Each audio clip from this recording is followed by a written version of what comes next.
Good morning po sa inyong lahat. Hello po. Kumusta na po kayo?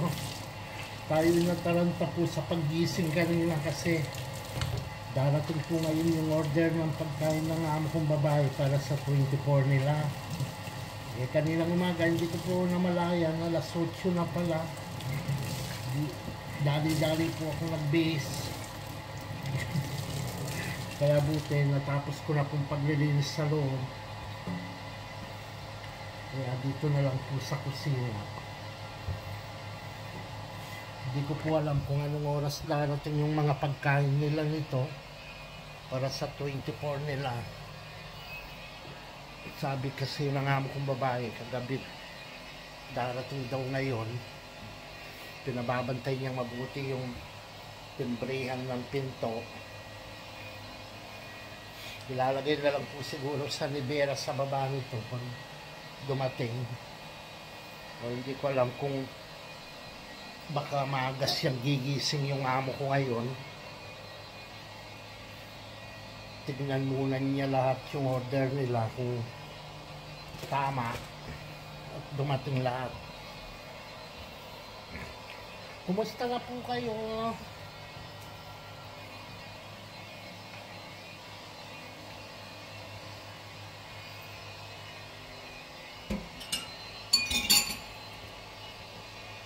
Kape po tayo.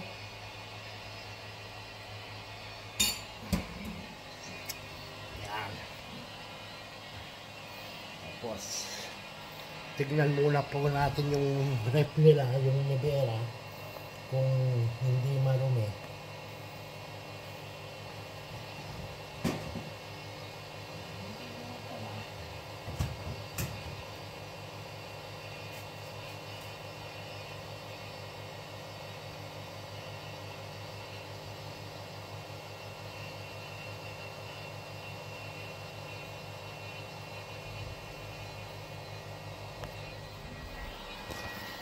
Ito po yung fiambre nila, iba-ibang amon. Bumili na siya. Ilalagay lang po sa mga plato yan.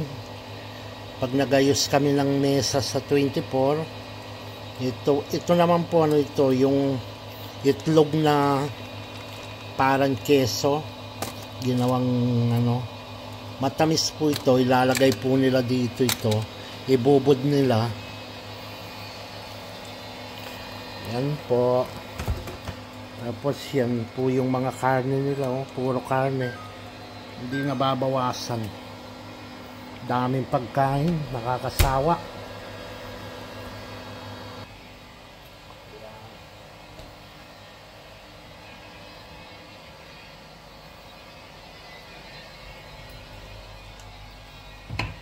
Nagpupunas-punas lang po ako saglit.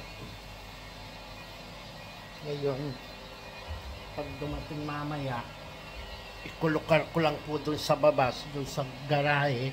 May rep po kasi doon, isa dun sa baba, sa garahe.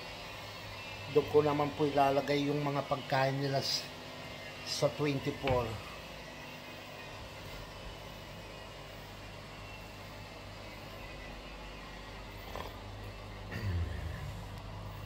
Gasan ko lang po sa itong mga basong pinagkapian. Kayo po, ano pong mga andanin ninyo sa marahil hindi mawala yung minatamis, no? Mga kalamay, mga salad, ganyan. Oh, yung sarap ng pagkain po sa atin, no?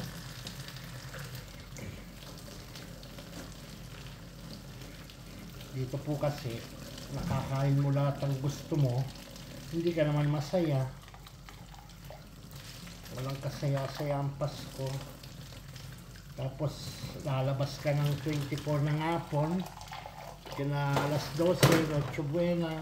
Pagkatapos ng Noche Buena, balik ka na naman po dito sa trabaho para magligpit sa mga pinagkainan nila, sa kalak nila. Yan po ang trabaho namin mga katulong sa bahay.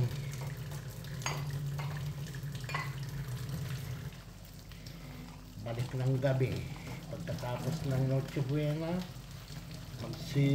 magsiuwi yan sa mga trabaho para magligpit po ng mga kalat nila.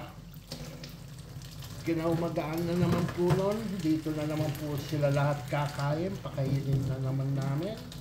Lalabas na naman po kami ng hapon nun. Ganun lang po yung day off namin ngayong Pasko. Tapos balik na naman ng gabi. Marahil pag nagtangalian sila ng 25 dito, hapon na naman kaming makalabas dahil matatapos siguro ang mga ito hapon na lang. Kasi nag-uumpisa silang kumakain minsan 2:30, alas 3. Ganyan po pag-umpisa nila. Tapos siyempre pag pinakain, may primero plato, may segundo plato, may postre. Tapos ang dami pa nilang dadak ang kumakain. Paano po sila agad matapos? Kaya gabi na naman po silang matapos nun.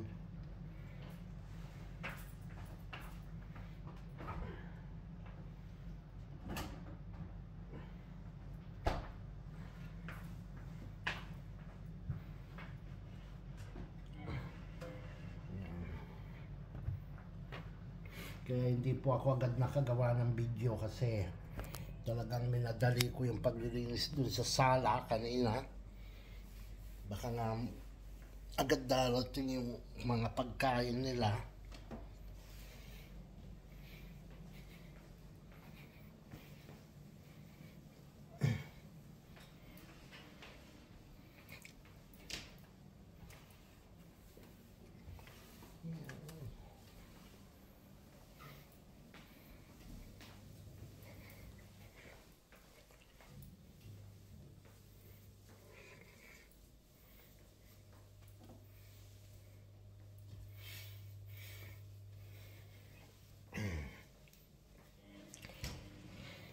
Buti pa sa atin ang Pasko.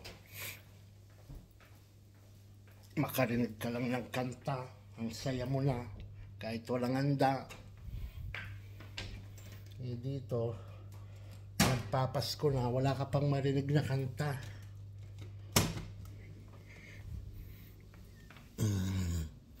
Alisin ko muna po yung labahan para mapatuyo ko.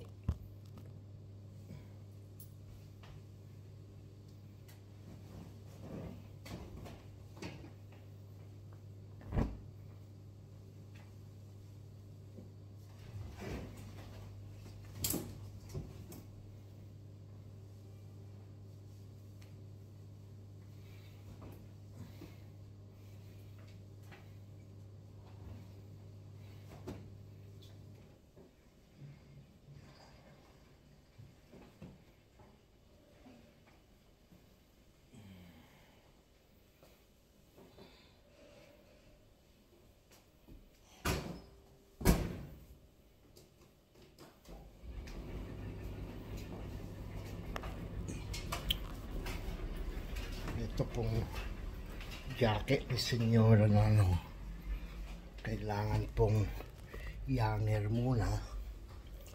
Yanger ko muna po saglit.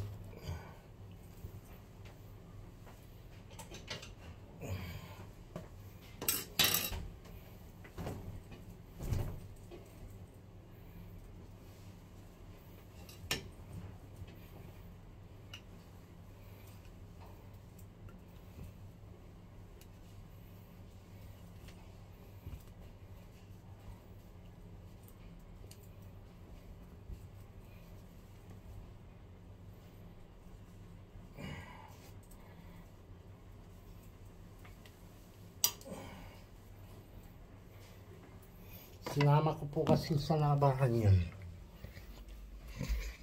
Kaya hindi ko na po sinakadora kasi baka liliit lalo pang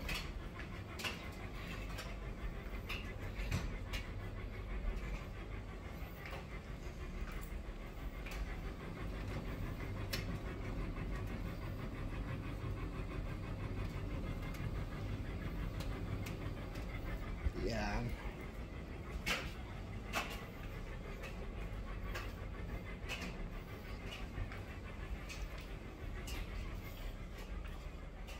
Yan. Hindi ko na po pahabain pa itong video kasi baka agad gigising yung senyora ko. tapusin ko lang po lahat ng ginagawa ko dito sa kusina. Bale, maraming salamat po sa inyong nanood. God bless po sa inyo. Merry Christmas po. Ingat po kayo palagi. Bye bye.